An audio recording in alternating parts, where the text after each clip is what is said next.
Hello again from Metro Manila, the Philippines, Southeastern Asia. Here's my selective summary of the latest Canadian news headlines, taken as always from the CBC News, Canadian Broadcasting Corporation's news, the Globe and Mail newspapers' news, and the Toronto Star newspapers' news. No copyright infringement intended. According to CBC, risk of flooding prompts Galipeau Bridge closure in Montreal, Quebec. Fears persist as Ottawa River expected to rise this weekend. Ottawa River is a long river in eastern Canada that for most of its length marks the boundary between the provinces Ontario and Quebec, most notably, of course, between the Canadian capital, Ottawa, and its northern neighbor, Gatineau, the former Hull in Quebec. Montreal declares state of emergency due to flooding. Accordingly, the city has the power to seize land, to make evacuations mandatory, and to put in place other flood prevention measures. Want to know if you live in a high-risk flood area? Good luck, says expert. Canadian curlers going for a golden sweep in Norway, Northern Europe. Rain could bring floodwaters back up in New Brunswick, Atlantic Canada. Watch firefighters save a cat from a tree. Also, the cat is actually a cougar, a wild cat. Water polo coach banned after teens claim pattern of sexual harassment, abusive coaching. The controversial Ontario Premier, Prime Minister, and Progressive Conservative leader Doug Ford defends himself against a $5 million Canadian defamation lawsuit, calls it an attempt to muzzle him. No photos. Put your phone down when a polar bear is nearby, Newfoundland and Labrador Wildlife Enforcement says. False vaccine claims spread online by bots and trolls, top public health document warns. Wet'suwet'en hereditary leaders level human rights complaint during speeches at United Nations Forum. A 91-year-old man was told he was dying, said his goodbyes, and then learned that he would live in Manitoba. Well, this was already on April the 26th. According to the Globe and Mail, New Brunswick joins the rest of Canada in gonorrhea upsurge. We need help. Rising waters trigger emergency evacuations across eastern Canada. Stay or go. Overwhelming flooding leaves many homeowners with 10 years holds on property. Canada's new far right, a trove of private chatroom messages, reveals an extremist subculture. Ontario Health Minister Christine Elliott hits back at criticism and insists that public health funding in the province is secure. Relisted price sparks offer for custom Toronto home. Raptors Kawhi Leonard proves to be a dominant force against 76ers, but playoffs bring uncertainty. Mississauga students learn electives being cut as Ontario moves to increase class sizes.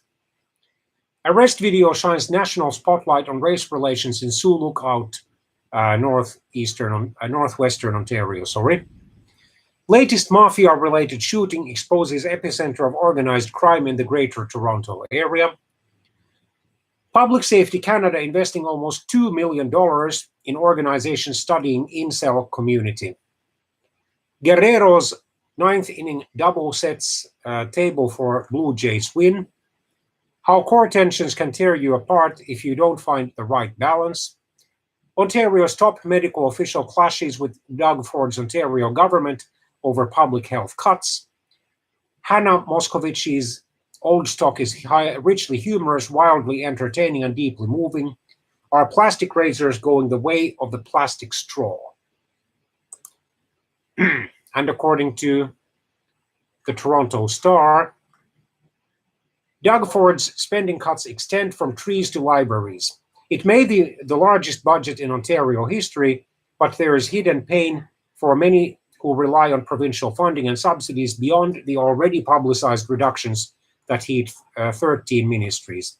And because Ontario is clearly Canada's largest province, having, I think, over 14 million people, while Canada overall has over 37 million people. In other words, over 1/3 of Canada's inhabitants live in Ontario.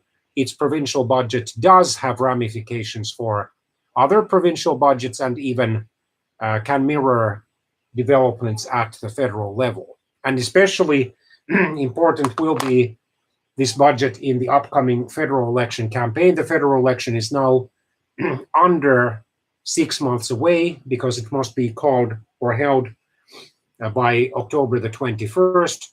And according to the latest opinion polls, the two main parties, the governing Liberals and the main opposition party Conservatives, are running neck and neck, although one recent poll claimed that the Conservatives had climbed to 40% support and the Liberals had sunk to just 29% support.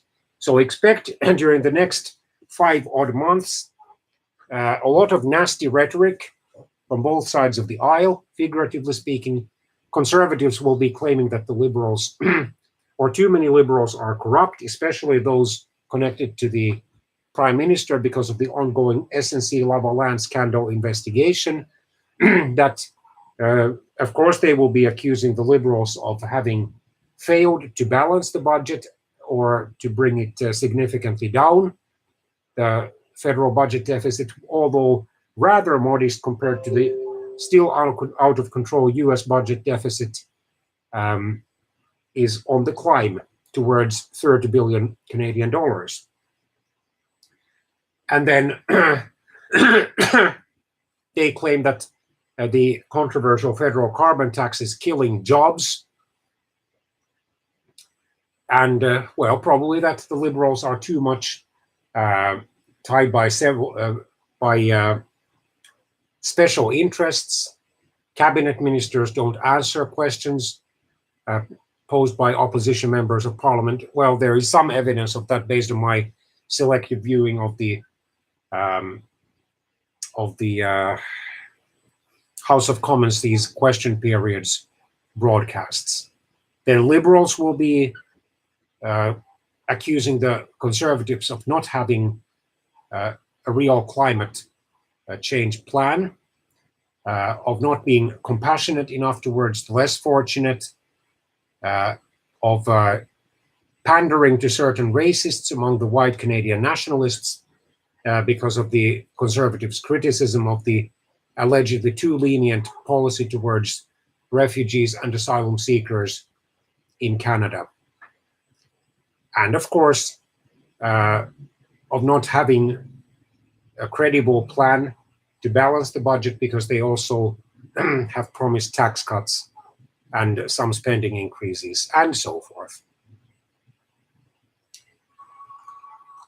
Opinion by Edward Keenan. Doug Ford promised he'd find efficiencies. He didn't. Now cities are paying for it. Greater Toronto area. Everything I believed was fabricated.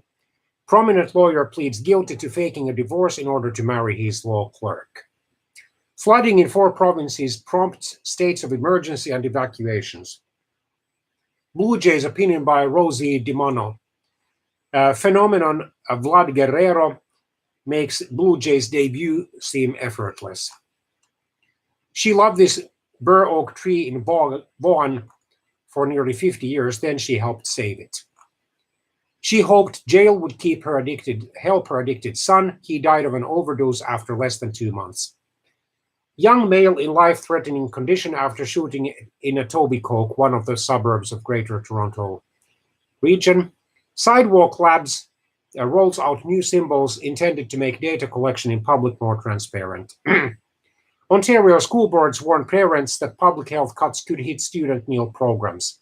Am I allowed to feel this way? How the Yonge Street van attack still haunts the ones who helped. Yonge Street is probably the longest street in the Greater Toronto area.